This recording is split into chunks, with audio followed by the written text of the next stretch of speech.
नमस्कार साथियों और विद्यार्थियों, बागोड़ा कॉलेज बागोड़ा के इस YouTube प्लेटफॉर्म पे आपका स्वागत है। साथियों, आज अध्ययन के रूप में जो हम आज जिस इकाई या जिस यूनिट का अध्ययन करेंगे वो हमारा है कि भारतीय इतिहास का काल विभाजन।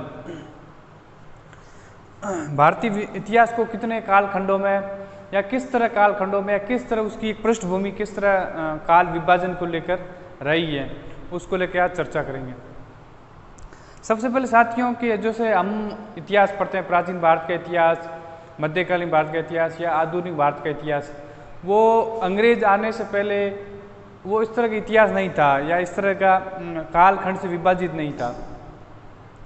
सबसे पहले जो भारत में अंग्रेजों का ये फायदा रहा कि आने के बाद उन्होंने अपने ही उद्देश्य के लिए या अपने हित के लिए इतिहास का विभिन्न कालखंडों में बांटा, लेकिन ये रहा कि उन्होंने इतिहास को एक क्रमबद्ध रूप से और इतिहास लेखन में या इतिहास को लिखने में उन्होंने एक वैज्ञानिक तरीका अपनाने की कोशिश की, लेकिन उन्होंने उनके जो विषय आत्मनिष्ठ नहीं बजाय होने के बाद विषय आत्मनिष्ठ होने की कोशिश की और उन्होंने इतिहास लेखन की कोशिश की। तो सबसे पहले भारतीय इतिहास का विभाजन जो किया है वो किया है जेम्स मिल ने। मैं लिख देता हूं भारतीय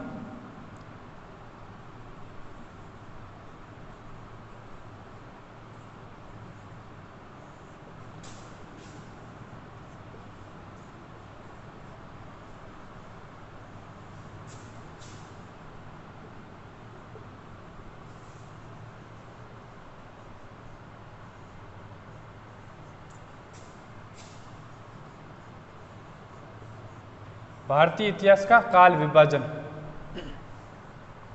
सबसे पहले क्रमबद्ध रूप से या व्यवस्थित ढंग से इतिहास लिखने का काम किया वो एक अंग्रेज विद्वान था, ब्रिटिश विद्वान था। उन्होंने सबसे पहले लिखने की कोशिश की, उसका नाम था James mill. James mill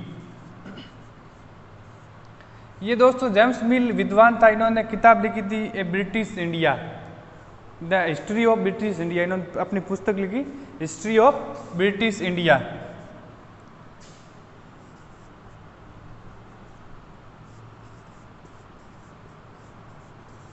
history of British India, British India,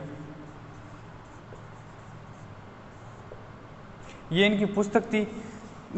देखो, ये बड़ी इतिहास में विडंबना है कि एक ऐसा व्यक्ति इतिहास लिख रहा है, ऐसे देश का इतिहास, इतने बड़े प्राचीन देश का, इतनी बड़ी समृद्ध विरासत का, संस्कृति का, सभ्यता का इतिहास लिख रहा है। और जो ये जेम्स मिल था ये कभी भारत नहीं आया था। जो जेम्स मिल ये ब्रिटिश विद्वान था, ये कभी भारत नहीं आया और उन्होंने भारत के बारे में इतिहास लिख दिया। उन्होंने अपनी पुस्तक हिस्ट्री ऑफ इंडिया में इतिहास का उन्होंने सबसे पहले विभाजन किया। दोस्तों, जो जेम्स मिल था, जो प्रशासनिक अधिकारी भारत में कार्य करने के लिए जो आते थे, जैसे आईसीएस ऑफिसर थे, इंडियन सिविल सर्वेंट के ऑफिसर थे, तो उनको अध्ययन के रूप में इस पुस्तक का अध्ययन कराया जाता है। हिस्ट्री ऑफ ब्रिटिश इंडिया, इस पुस्तक का अध्ययन करवाया जाता था। और जो जेम्स मिल था, इन्होंने कभी भी भारत आके या कभी भारत की भ्रमण करके, यात्रा करके उन्होंने कभी इतिहास नहीं लिखा, लेकिन जो उन्होंने वहाँ बैठे बैठे जो स्रोत मिले, तो लेख लिखे गए, उनके जो वहाँ सेकेंडरी सोर्सेज या जो द्वितीय जो स्रोत मिले, उन्हीं के आधार पर उन्होंने अपनी पुस्तक लिखी हिस्ट्री ऑफ ब्रिटिश इंडिया। इस हिस्ट्री ऑफ ब्रिटिश इंडिया में उन्होंने भारतीय इतिहास का विभाजन किया है, और वो विभाजन किया है अपने ब्रिटिश हित को ध्यान में रखते हुए। उन्होंने विभाजन वो हिंदू काल के अंदर, हिंदू काल, प्राचीन भारत को उन्होंने हिंदू काल कहा है, प्राचीन भारत के इतिहास को उन्होंने हिंदू काल कहा है, और मध्यकालीन भारत को उन्होंने मुस्लिम काल कहा है। उन्होंने सांप्रदायिक रूप से या धर्म के आधार पर उन्होंने इस कालखंड को बांटने की कोशिश की, और मध्यकालीन भारत को उन्होंने मध्यकालीन भारत और आधुनिक भारत को उन्होंने ब्रिटिश काल कहा है। आधुनिक भारत को उन्होंने ब्रिटिश काल का है।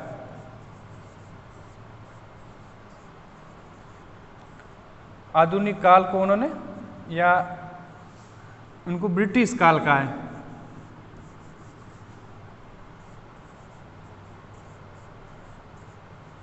ब्रिटिश काल का इन्होंने आधुनिक भारत को।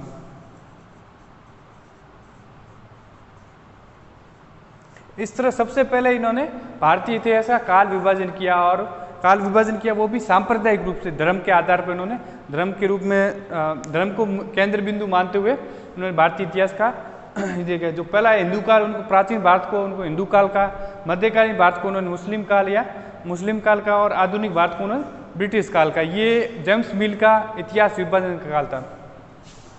इसी प्रतिक्रिया के रूप में इन्हीं जो इतिहास के काल खंड है, इसको इसी की प्रतिक्रिया के रूप में जो भारतीय विद्वान थे, या जिनको बोलते हैं राष्ट्रीयवादी विद्वान, क्यों अंग्रेजों का दौर था, और कुछ जब अंग्रेजों ने भारतीय इतिहास, भारतीय संस्कृति या भारतीय लोगों के बारे में जो उन्होंने टीका टिप्पणी की या उन्होंने जो विरोध किया, या लोगों की समझ के बारे में, लोगों की मानसिकता के बारे में, उनके बारे में सोचने की, उन्होंने कहा कि जो भारत के लोग हैं वो असभ्य है या बर्बर है, या भारत के लोग हैं उनके पास कोई व्यवस्थित ज्ञान नहीं है, या अपना कोई व्यवस्थित इतिहास नहीं है। तो उन्होंने तो जो भारतीय लोग पढ़े लिखे विद्वान लोग थे, उन्होंने इसको मतलब एक ठेस के रूप में लगा कि हमारे पास जो पुरातन नॉलेज है या पुरातन ज्ञान है, हमने कई वर्षों तक वो विश्व गुरु रहा है या जगत गुरु रहा है, तो उन्होंने एक ठेस लगा। तो उन्होंने प्रतिक्रिया के रूप में उन्होंने भारतीय इतिहास को उन्होंने प्राचीन काल या आधुनिक उन्होंने बांटा। वो राष्ट्रवादी जो इतिहासकार थे, तो राष्ट्रवादी इतिहासकारों ने इनको इतिहासकारों, तो राष्ट्रवादी इतिहासकार उन्होंने भारतीय इतिहास का विभाजन है वो प्राचीन भारत, मध्यकालीन भारत और आधुनिक भारत में किया, जो आप आज हम पढ़ते हैं, प्राचीन भारत, मध्यकालीन भारत और आधुनिक भारत।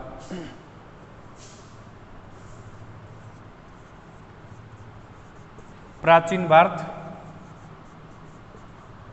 मध्यकालीन भारत और आधुनिक भारत। लेकिन दोस्तों जो इनको बांटने का, प्राचीन भारत, मध्यकालीन भारत या आधुनिक भारत, इनको बांटने का जो उनका जो आधार था, वो इन्होंने भी वही धर्म को रखा। इन्होंने प्राचीन भारत, मध्यकालीन भारत और आधुनिक भारत बांटने के लिए उन्होंने जो आधार था, इसका केंद्र बिंदु या आधार था बांटने का, काल विभाजन का, उन्होंने धर्म को रखा। जैसे प्राचीन भारत है, तो प्राचीन भारत में जहाँ से सभ्यता प्रारंभ होती है या आदिकाल से लेके गौरी के आक्रमण तक, मोहम्मद गौरी के आक्रमण तक इन्होंने प्राचीन काल का है। और फिर जब मुस्लिम सत्ता स्थापित होगी, वो मुस्लिम सत्ता से लेकर उन्होंने मुगल के पतन तक उन्होंने मध्यकालीन भारत को लिखा है। और मुगलों के पतन से फिर अंग्रेजों के आगमन या यूरोपियों के आगमन से उन्होंने आधुनिक भारत लिखा। इनका जो आधार था, जो भारतीय राष्ट्रवादी इतिहासकार थे, जो भारतीय इतिहास के, इन्होंने अंग्रेजों की प्रतिक्रिया के रूप में, अंग्रेजों का जो काल विभाजन था उनकी प्रतिक्रिया के रूप में इतिहास के विभाजन धर्म के आधार पर उन्होंने नाम तो प्राचीन भारत का रखा, लेकिन जो इसका आधार था, जो काल बांटने का आधार था, वो सेम टू सेम उन्होंने धर्म को ही रखा। तो उन्होंने इनको धर्म के रूप में रख के इन्होंने अलग अलग काल के अंदर बांटा। जैसे मध्यकाल को इन्होंने गौरी से लेके मुगलों के पतन तक, मुगल साम्राज्य के पतन तक इन्होंने मुस्लिम काल या मध्यकालीन कहा। और फिर मुगलों के पतन से यूरोपियों के आगमन तक, यूरोपियों के आगमन तक इन्होंने आधुनिक भारत का। तो लेकिन ये राष्ट्रवादी इतिहासकार थे, लेकिन इन्होंने काल बांटने का जो आधार था वो भी कहीं न कहीं वो धर्म ही रहा। कुछ समय बाद दोस्तों, इसके बाद है वो मध्यकालीन, कुछ जब विद्वान लोग बढ़े और जैसे मार्क्सवादी विचारधारा वो अपने चरम पर थी, उसके बाद मार्क्सवादी विचारधारा जब इतिहास को बांटने के लिए आर्थिक, सामाजिक, राजनीतिक इतिहास लिया, तो उन्होंने भी इस तरह को मार्क्सवादी इतिहासकारों ने इनको बांटने की कोशिश की। जब हम आगे पढ़ेंगे तो आपको बताएंगे कि इतिहास का लेखन या इतिहास का निर्माण किस तरह अलग अलग लोग, विचारधाराओं के लोगों ने किया। तो मार्क्सवादी जब आए,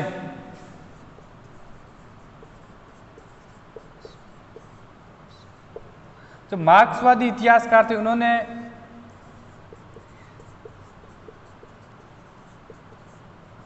मार्क्सवादी इतिहासकार आए तो उन्होंने धर्म को आधार नहीं माना, उन्होंने आर्थिक और सामाजिक को जो परिस्थिति है उनको आधार माना। आर्थिक और सामाजिक परिस्थितियों को, आर्थिक और सामाजिक परिस्थितियाँ थी उनको आधार मान के इतिहास लिखा।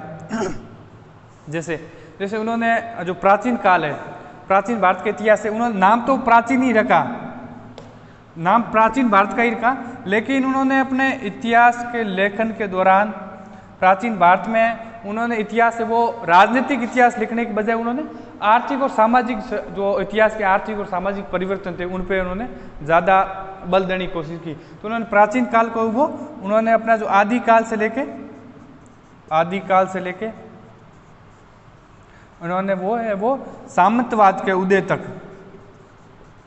या 5वीं से 6वीं शताब्दी तक उन्होंने लगा, जब राजपूत काल का उदय हुआ, 5वीं 6वीं या सामंतवाद का उदय हुआ।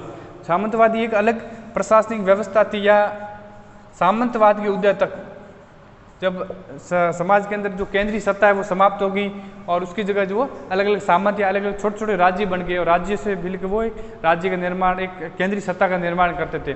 लेकिन वह केंद्रीय सत्ता थी वो कमजोर थी और सामंत वो ज़्यादा सबल या शक्तिशाली थे। तो उन्होंने सामंतवाद के उदय को लेकर उन्होंने प्राचीन भारत के इतिहास को सामंतवाद उद्देश्य से लिखा। फिर उसके बाद उन्होंने मुस्लिम जो मध्यकालीन भारत, उन्होंने फिर नई व्यवस्था आई, जब इकताबदारी है, मनसबदारी व्यवस्था, इनको व्यवस्था या आर्थिक सामाजिक रूप में इन्होंने मार्क्सवादी बांटा। अब दोस्तों एक आपने इतिहास विभाजन के रूप में नाम सुना होगा। आप जब हम इतिहास का अध्ययन करते हैं तो कुछ समय वो इतिहास का एडी होता है या कुछ बीसी होता है, वो उसके बारे में थोड़ा अध्ययन करते हैं। आपने विद्यार्थियों आपने पढ़ने के दौरान 2 नाम सुनेंगे, एक तो एडी और एक नाम सुना होगा बीसी, एडी और बीसी। दोस्तों जो एडी नाम ये ग्रेगोरियन कैलेंडर है, जो ये ग्रेगोरियन कैलेंडर के आधार पे एडी और बीसी बन गया। ग्रेगोरियन, ये ग्रेगोरियन कैलेंडर है, उसके आधार पर बांटा गया।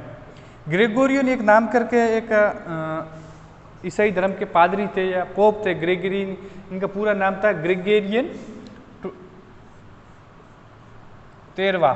ग्रेगोरियन जो 13 था, जो पोप, इसका पूरा नाम था पोप ग्रेगोरियन 13।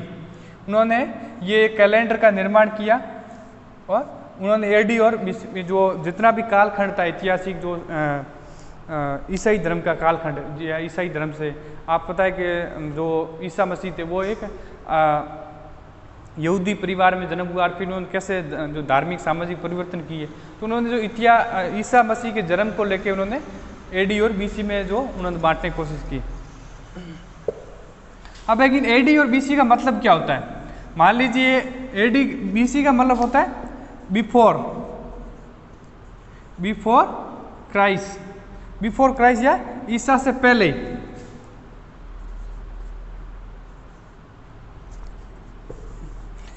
बिफोर क्राइस्ट या ईसा से पहले। तो ईसा से पहले काल है उसे बीसी बोलते हैं। और एडी का मतलब होता है एनो डोमिनी। एनो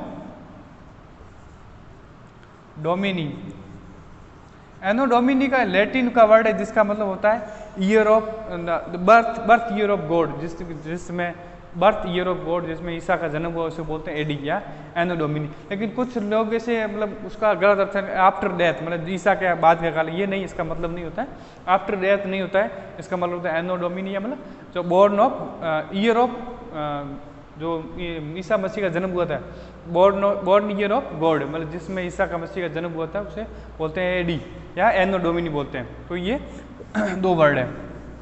अब इनको बांटते कैसे? मान लीजिए ये हमारा एक टाइम स्केल है और इसका ये केंद्र बिंदु मानते हुए 0 लिख दिया, और इस समय वो ईसा मसीह का जन्म हुआ।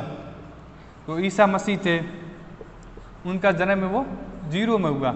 और इसके बाद का ईसा मसीह की लगभग आयु वो 33 साल तक थी। माना जाता है कि 33 साल बाद उनको फांसी की सजा दे दी गई और सूली पर चढ़ा दिया गया। तो उसके बाद जो टाइम था ईसा मसीह के जन्म के बाद, उसको बोलते हैं एडी, जैसे हम हिंदी में बोलते हैं ईसा या ईसवी सन बोलते हैं, इसको बोलते हैं ईसवी।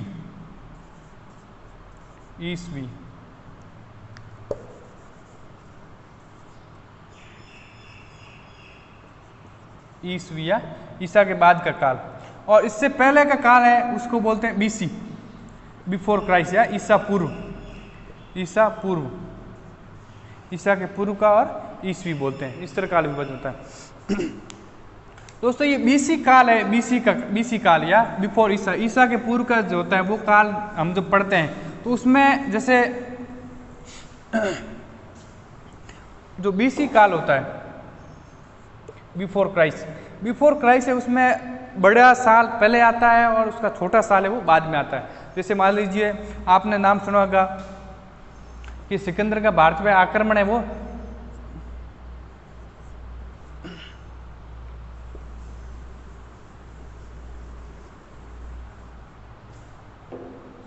मान लीजिए कोई भी हो, जैसे इस जो बीसी काल है इसके अंदर क्या होता है कि जो समय होता है वो बड़ी घटना पहले होती है, मतलब जो हम उसको माइनस के रूप में पढ़ते हैं। तो इधर से पहले आएंगे जो मान लीजिए ये 0 है, 1 2 3 4 5, मान लीजिए ये इस तरह है। तो हम इसका जन्म मान लीजिए इसको 4 ईसा पूर्व में हुआ था, इसका जन्म 4 ईसा में होगी और मृत्यु मान लीजिए 1 में होगी, तो इसको बोलते हैं 4 ईसा पूर्व उसका जन्म हुआ और 1 ईसा पूर्व उसकी मृत्यु हुई। तो बड़ी चीज़ बड़ी पहले आएगी और छोटी बाद में आएगी। लेकिन जब हम ये एडी की बात का अध्ययन करते हैं तो मान लीजिए किसी का जन्म 1990 में हुआ है, 1990 में हुआ है और उसकी मृत्यु है वो 2020 में हुई है, तो हम क्या पढ़ते हैं कि जो इसमें छोटी पहले आती है और बड़ी बाद में आती है, छोटी पहले बड़ी बाद में। और बीसी में क्या होता है, बड़ी पहले और छोटी बाद में। इसमें क्या होता है, इसमें होता है घटते क्रम होता है और इसमें बढ़ते क्रम होता है। क्यों, 1990 वो छोटी है, 2020 वो बड़ी है और एडी के अंदर। और बीसी में क्या होता है, बड़ी पहले आती है और जो 1 है या वो जो छोटी है वो बाद में आती है, मतलब घटते क्रम में होगा और वो बढ़ते क्रम होगा। ये मुख्य अंतर है। कई बार होता है काल हम देखते हैं तो ध्यान नहीं रखते और फिर सोचते हैं कि जैसे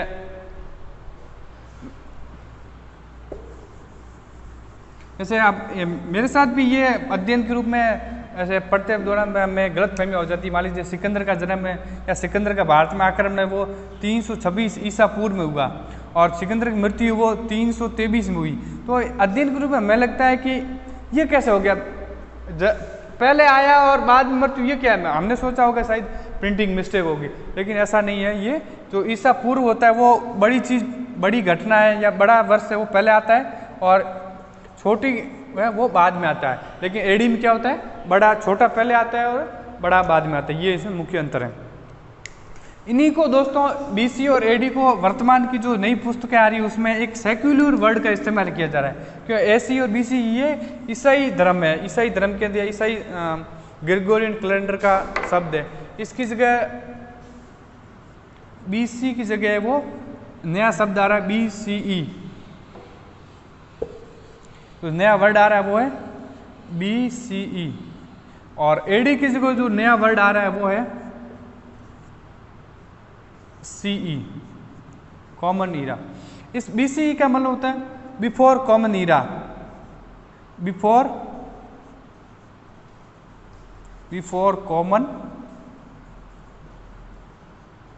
कॉमन ईरा, मतलब वर्तमान से या सामान्य से पूर्व का काल है, उसको बोलते हैं BC। इसको बोलते हैं BC का मतलब होता है बिफोर क्राइस्ट, मतलब ईसा से पूर्व।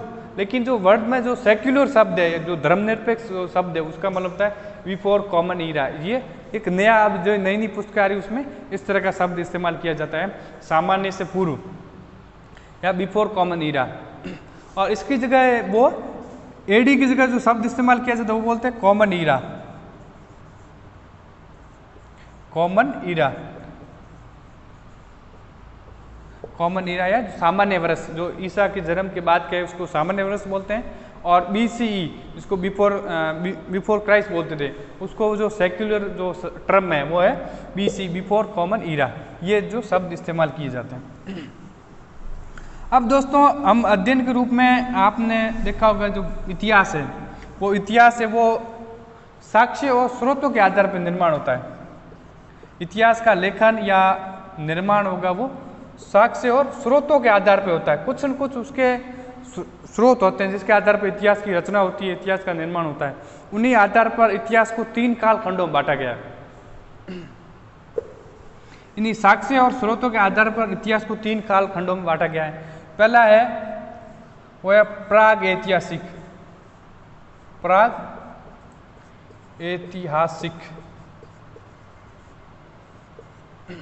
दूसरा है आद ऐतिहासिक।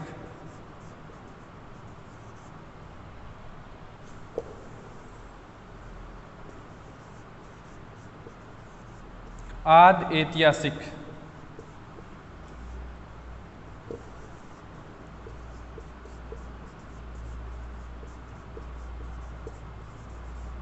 आद ऐतिहासिक। और तीसरा काल है ऐतिहासिक काल।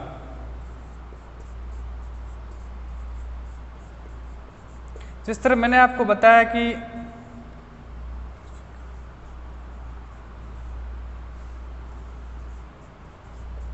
तो इतिहास का निर्माण होता है या इतिहास की रचना होती है, ये इतिहास लिखा जाता है, वो किसी न किसी स्रोत के आधार पर, साक्ष्य के आधार पर, एविडेंस के आधार पर, तथ्यों के आधार पर लिखा जाता है। ऐसे मनगढ़ंत या किंवदंती या दंत कथाएं नहीं होती है। मतलब जिन घटनाओं की, जिन कथाओं की, जिन बातों की जिसका कोई सोर्स नहीं होता है, जिसका कोई साक्ष्य नहीं होता है, वो एक दंत कथाएँ होती है या कहानियाँ होती है। और जब कहानियों के अंदर कोई सोर्स होता है, कोई उसमें तथ्य होता है, कोई साक्ष्य होता है, तो वो घटनाएँ वो इतिहास का रूप धारण कर दिया, उनकी प्रमाणिकता हो जाती है। तो इन्हीं के आधार पर वो इतिहास को 3 काल खंडों में बांटा गया, प्राग ऐतिहासिक, आद ऐतिहासिक और ऐतिहासिक कालखंड। तो हम एक एक पढ़ते क्या होता है प्राग ऐतिहासिक, आद ऐतिहासिक और ऐतिहासिक। तो सबसे पहले है वो हम पढ़ते हैं ऐतिहासिक काल।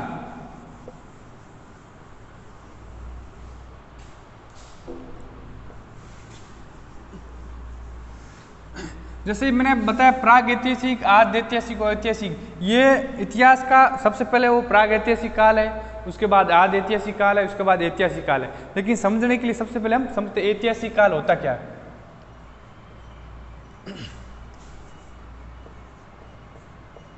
ऐतिहासिक काल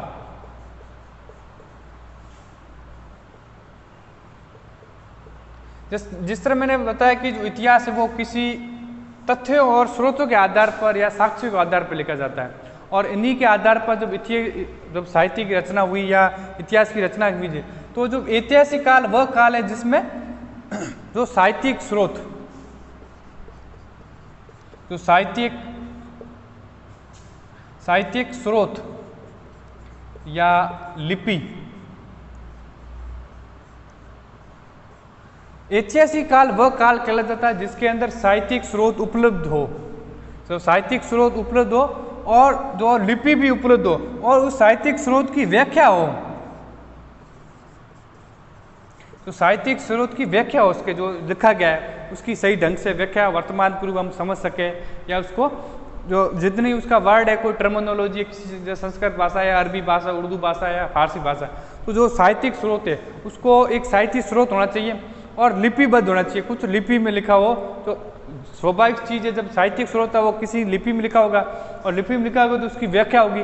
तो ऐतिहासिक काल वह काल का जिसके अंदर साहित्यिक स्रोत हो, उसकी लिपि हो और उसकी व्याख्या की जाए, वो कहलाता है साहित्यिक स्रोत या ऐतिहासिक काल कहला जाता है। और इस ऐतिहासिक काल का विभाजन है, जैसे हम देखें तो वो है जो महाजनपद काल है। महाजनपद काल आपने देखा होगा, तो महाजनपद 16 जनपदों का काल है, या इसी काल को कहते हैं बुद्ध काल या बुद्ध का काल। बुद्ध के समय 16 महाजनपद थे। आपने देखा होगा कि जैन ग्रंथ है भगवती सूत्र और बौद्ध ग्रंथ आगंतु निकाय, इनके अंदर वो 16 महाजनपदों का उल्लेख मिलता है। तो जो महाजनपद काल है या बुद्ध काल है, या बुद्ध काल के बाद देखा होगा जो हर एक इसमें मौर्य वंश है, या फिर मौर्योत्तर काल है, जो कुषाण है, शक है, हूण है या सातवाहन है, ये जिस तरह है उन्होंने मौर्योत्तर काल है, मौर्योत्तर काल है। या फिर आप जो गुप्त काल है या गुप्तोत्तर काल है, गुप्तोत्तर काल है। तो इस तरह ये जो काल है इसको बोलते हैं ऐतिहासिक काल, क्योंकि ऐतिहासिक काल इनके पास हमारे कोई साहित्यिक स्रोत है या अभिलेख के स्रोत मिलते हैं, उनको उनकी एक लिपि है, उनको पढ़ा गया है, उनकी व्याख्या की गई है, तो इसको बोलते हैं ऐतिहासिक काल। ठीक, समझ में। दूसरी बात होती है वो होता है आद ऐतिहासिक। अब आद ऐतिहासिक मतलब क्या होता है? आधा, आद मतलब आधा,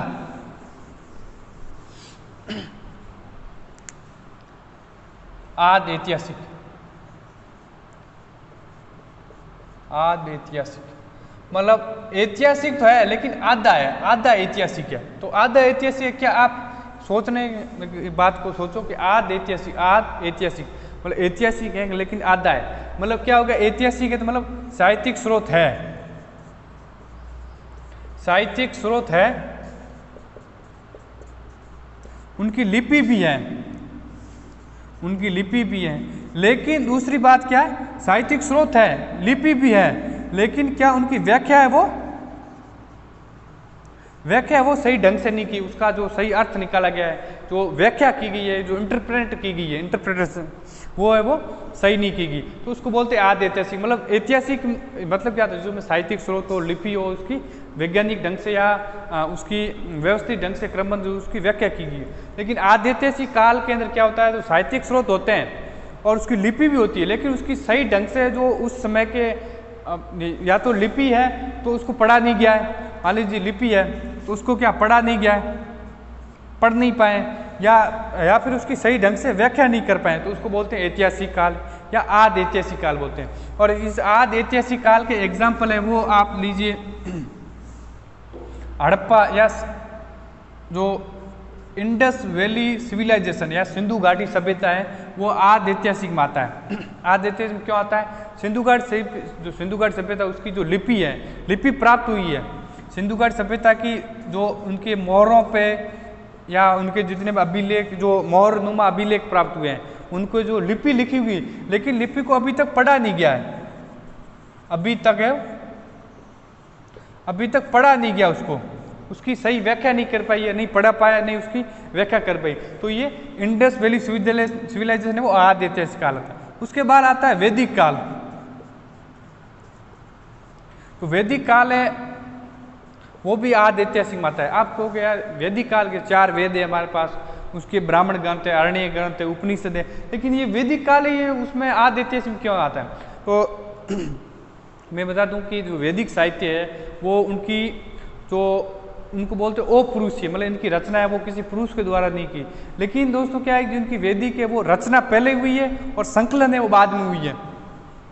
तो वैदिक साहित्य है उसके साथ एक दिक्कत है, उनका जो रचना है, रचना जब रचा गया या उनकी जो रचना है वो पहले की है, रचना वो पहला समय उसका पुनः ज़्यादा है, और उनका संकलन किया गया या बाद में उसको एक ग्रंथ के रूप में जमा किया गया या उनको किताब के रूप में या एक लिपिबद्ध किया गया, उसको बोलते हैं संकलन करना। तो रचना का काल है वो पहले का है, पहले रचना हुई, उसके 500 साल या 400 साल बाद उसकी लिपिबद्ध किया गया, उसको रचना संकलन काल और रचना काल है वो उसमें अंतर है। तो उस अंतर होने से क्या हो, उसमें नई नई विषय वस्तु का या अपने उसमें क्या होता था कि जो पहले लोग ऋषि मुनि होते थे तो उनमें विद्या का जो एक पीढ़ी से दूसरी पीढ़ी जो स्थानांतरण होता था या स्थानांतरण होता है वो श्रुति के माध्यम से या जो सिखाया या रटा के याद होता था। उसमें क्या होता था, जो रचना पहले हुई है और संकलन बाद हुई है। दूसरी बात वैदिक साहित्य के अंदर, दूसरी बात है उनकी जो वैदिक साहित्य के जो शब्द हैं, तो वैदिक साहित्य के जो शब्द हैं उनकी अभी तक कई ऐसे शब्द हैं या कई ऐसे क्षेत्रों के नाम है, कई ऐसे नाम है जो अभी तक उसमें वर्तमान से तालमेल नहीं बैठाया जा सकता है या उसका अर्थ नहीं निकाला जाता है। तो वैदिक साहित्य की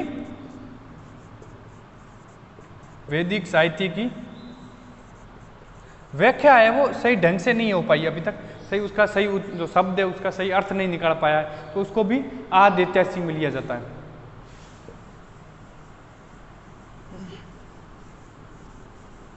या फिर आप देखोगे जो जो महापाषाणिक संस्कृति है या जो ताम्र पाषाण संस्कृति है उनको भी आदि ऐतिहासिक में लिया जाता है। तो अब पढ़ेंगे प्राग ऐतिहासिक।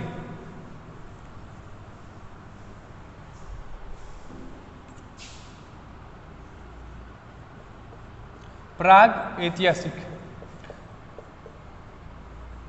प्राग ऐतिहासिक। प्राग ऐतिहासिक में विद्यार्थियों क्या होता है, प्राग का मतलब होता है पहले, प्राग का मतलब होता है पहले, और ऐतिहासिक मतलब आप जिसमें साहित्यिक स्रोत हो ऐतिहासिक। तो जो ऐतिहासिक से पहले का काल इसको बोलते हैं प्राग ऐतिहासिक काल।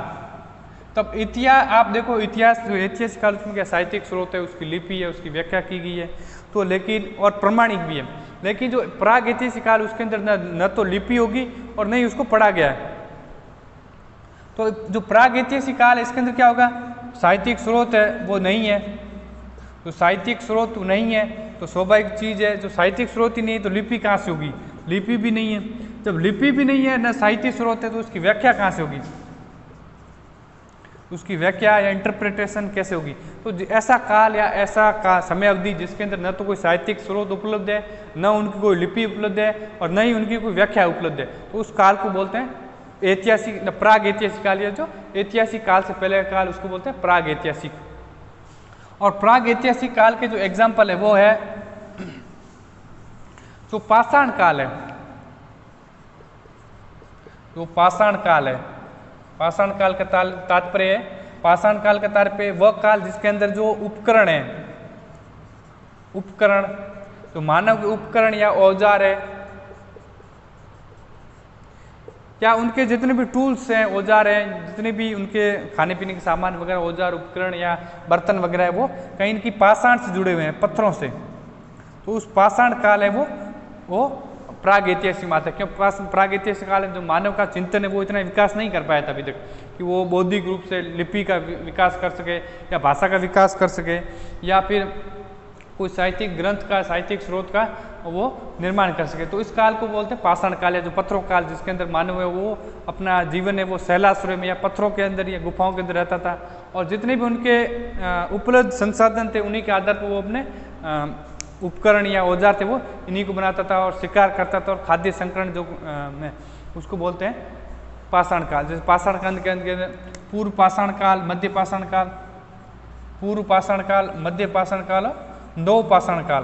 तो ये तीनों काल है, ये पाषाण काल के अंदर आते हैं। और इस पाषाण काल के कोई भी साहित्यिक स्रोत नहीं है, और जो भी उनके स्रोत थे या उपकरण थे वो मुख्य रूप से पत्थरों से निर्माण थे, उनके औजार है, उनके उपकरण है वो पत्थरों से निर्माण थे।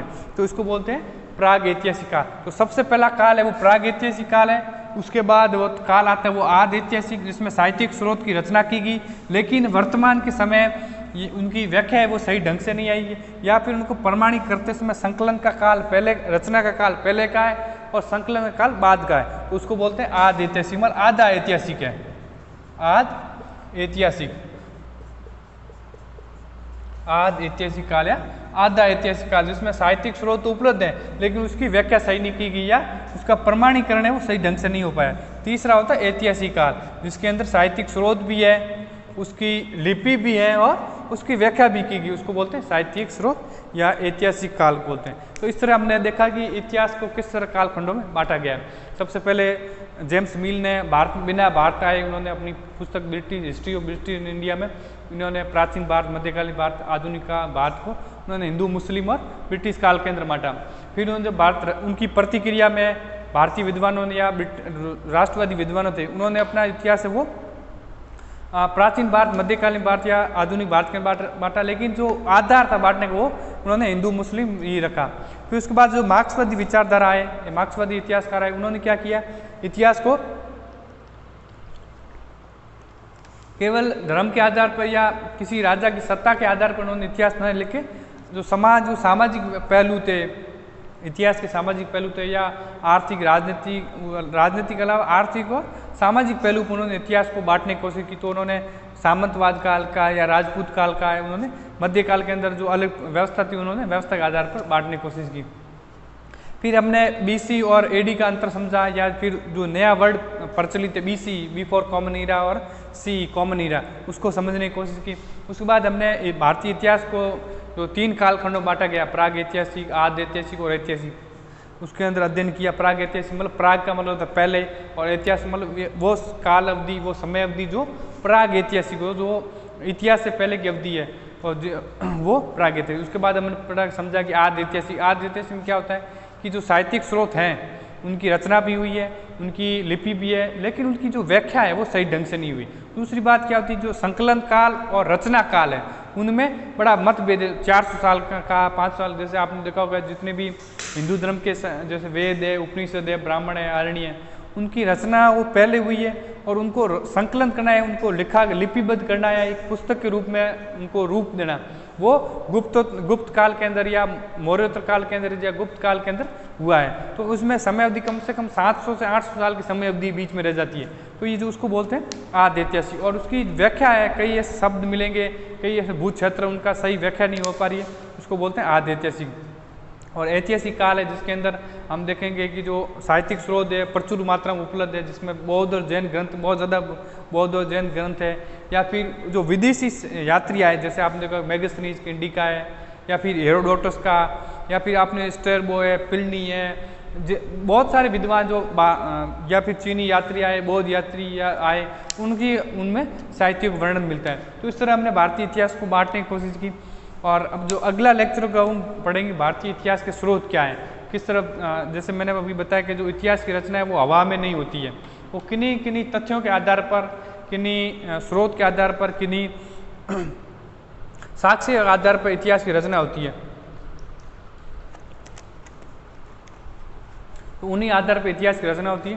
तो हम पढ़ेंगे कि भारतीय इतिहास के स्रोत क्या हैं। तो हमारा अगला लेक्चर होगा वो पढ़ेंगे भारतीय इतिहास के स्रोत। ये थोड़ा स्रोत थोड़ा बड़ा टॉपिक, उसको हम अलग अलग विभाजित करके पढ़ेंगे।